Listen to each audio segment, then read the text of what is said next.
Chapter 18. Now Jethro, the priest of Midian, Moses' father-in-law, heard of all that God had done for Moses and for Israel, his people, how Yahweh had brought Israel out of Egypt. Jethro, Moses' father-in-law, took Moses' wife Zipporah after he had sent her away, and her 2 sons, of whom one was named Gershom.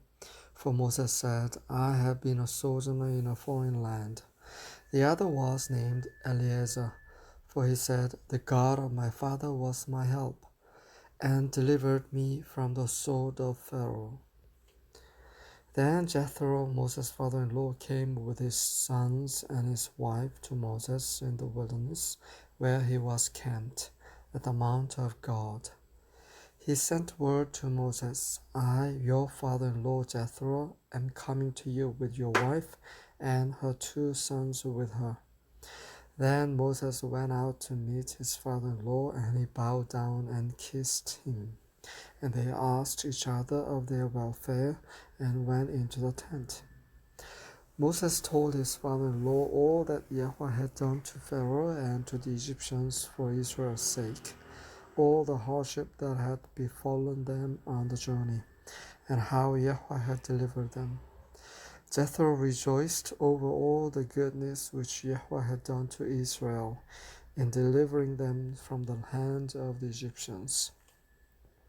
So Jethro said, Blessed be Yahweh who delivered you from the hand of the Egyptians and from the hand of Pharaoh, and who delivered the people from under the hand of the Egyptians. Now I know that Yahweh is greater than all the gods. Indeed, it was proven when they dealt proudly against the people.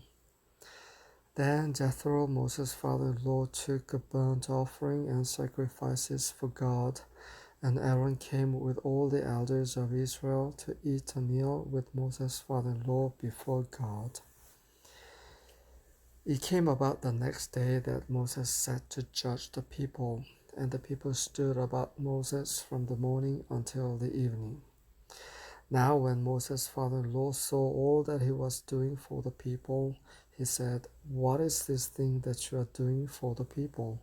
Why do you alone sit as judge, and all the people stand about you from morning until evening? Moses said to his father-in-law, Because the people come to me to inquire of God. When they have a dispute, it comes to me, and I judge between a man and his neighbor, and make known the statutes of God and his laws. Moses' father-in-law said to him, The thing that you are doing is not good. You will surely wear out, both yourself and these people who are with you. For the task is too heavy for you. You cannot do it alone. Now listen to me. I will give you counsel, and God be with you.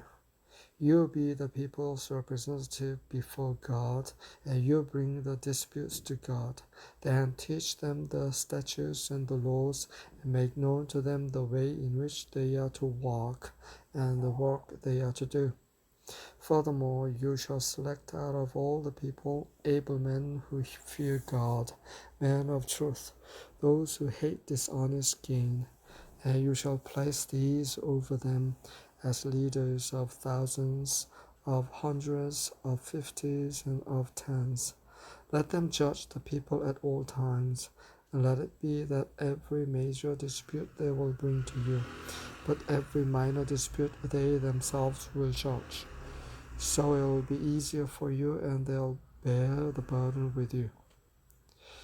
If you do this thing and God so commands you, then you will be able to endure, and all these people also will go to their place in peace. So Moses listened to his father-in-law and did all that he had said.